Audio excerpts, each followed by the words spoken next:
Bonjour à tous, bienvenue sur SVMC. Je continue donc cette série sur la modélisation des différentes parties d'un château. On en était donc aux fenêtres de type guédelon et je n'avais pas complètement fini cette fenêtre. On va finir complètement ici avant de passer à un autre tuto sur les ouvertures. Cette fenêtre en rajoutant ces petites virgules qui sont là. Puis par le prochain tuto, je voulais faire une animation, enfin passer à l'animation, mais avant de passer à l'animation, je vais quand même passer à un autre type d'ouverture, voilà, de type gothique, comme ça on va s'amuser également à faire ce type de fenêtre là, vous allez voir que c'est amusant à réaliser.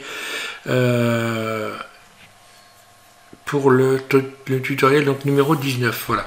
Donc là il s'agit de rajouter les petites virgules qui sont là, donc bon c'est pas très compliqué, hein. Je vais repasser sur je vais en revenir donc où je m'en étais arrêté. Voilà, donc j'en suis là. Je vais me remettre dans la vue 1, voilà.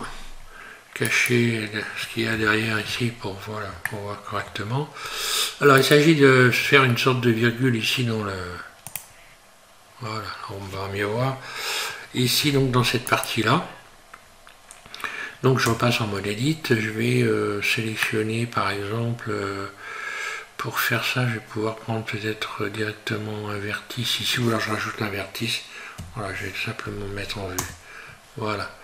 Je vais rajouter, je mets mon curseur 3D ici, et je vais rajouter un vertice, voilà, à partir d'ici par exemple. Donc, voilà, sigle vertice, hein, voilà. Et puis extrude, voilà. Donc mode edit, donc mode vertice, hein. Voilà, ici mode vertice surtout, extrude.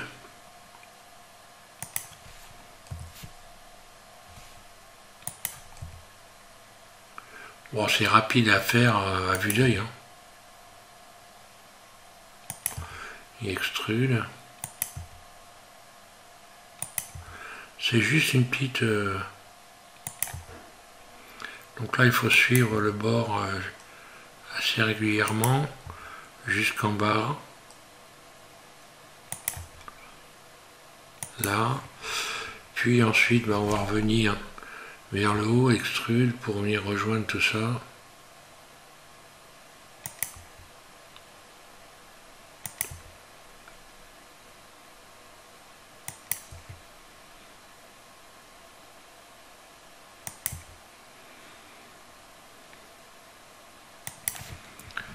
Voilà, je sélectionne 2 points et je ferme.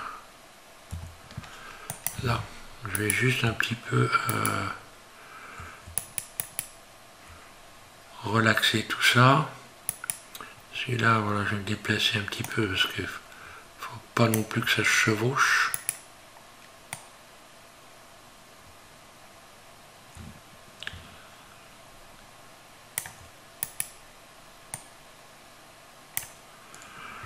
Là, on va relaxer tout ça. Oui, relaxer puis faire des espaces. Donc Loop Tool, relaxer. Loop Tool, espace. Là. Là, c'est pareil, je vais faire des espaces. Là.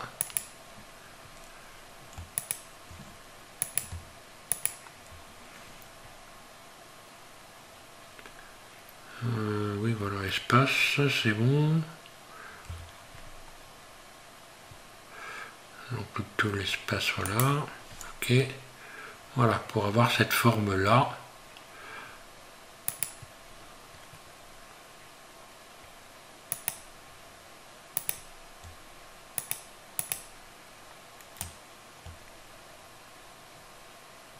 Là. Là, ça me paraît pas mal. Donc une fois que voilà, j'ai ça, voilà, j'ai une arête en trop, là, je sais pas pourquoi. D'où elle sort celle-là, X, dissoudre l'arête. Là, donc, là. Bah, X arrête tout simplement, oui, parce que là, je vois pas ce qu'elle fait là, celle-là, X arrête. Là, voilà, c'est bon. Donc, ça, je vais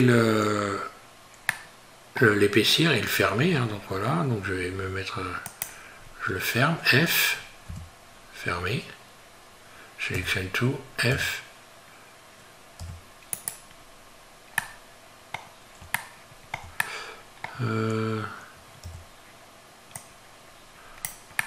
Voilà, comme ça on va mieux voir. Donc fermer, puis extrude. Je vais faire donc un emporte-pièce. Hein. Voilà. Ok, j'ai fait mon emporte-pièce.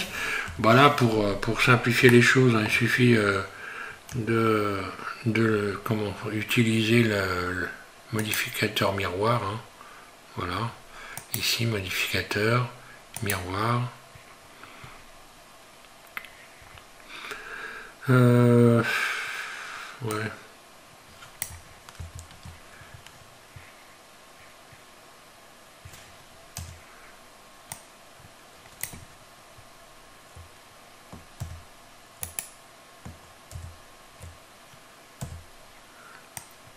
Là.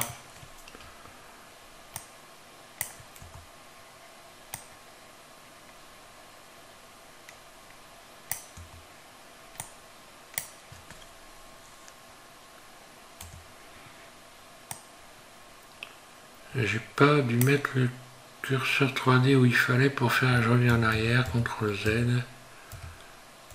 J'ai fait une bêtise là. Je reviens positionner comme il faut. Je vais retirer le miroir pour le moment. Alors, on va rouvrir ça un peu plus un peu mieux. Voilà, on va y arriver. Hein. Donc le miroir, je vais le retirer pour le moment.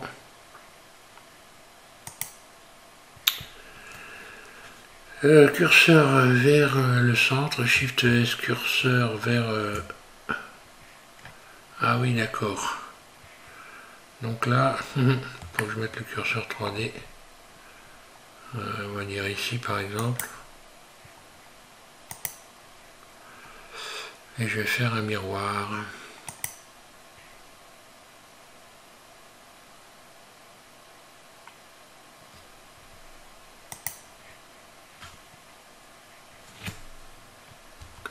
Et pour faire le miroir, j'ai juste déterminé que l'origine de cette pièce-là se situe à l'endroit du curseur 3D. Donc je retourne en mode Edit. Tout simplement, voilà, miroir. Pas miroir, définir origine vers curseur 3D, voilà. Et maintenant, quand je vais mettre l'effet de miroir, il sera placé au bon endroit. Voilà. Ok, donc je vais l'appliquer, puisque maintenant, je vais plus en avoir besoin des miroirs appliqués. Voilà, donc maintenant, j'ai mes emporte-pièces ici. Je vais juste les positionner vers l'intérieur, comme ceci. Et puis, je sélectionne Shift, CTRL, un clic droit sur la partie arrière.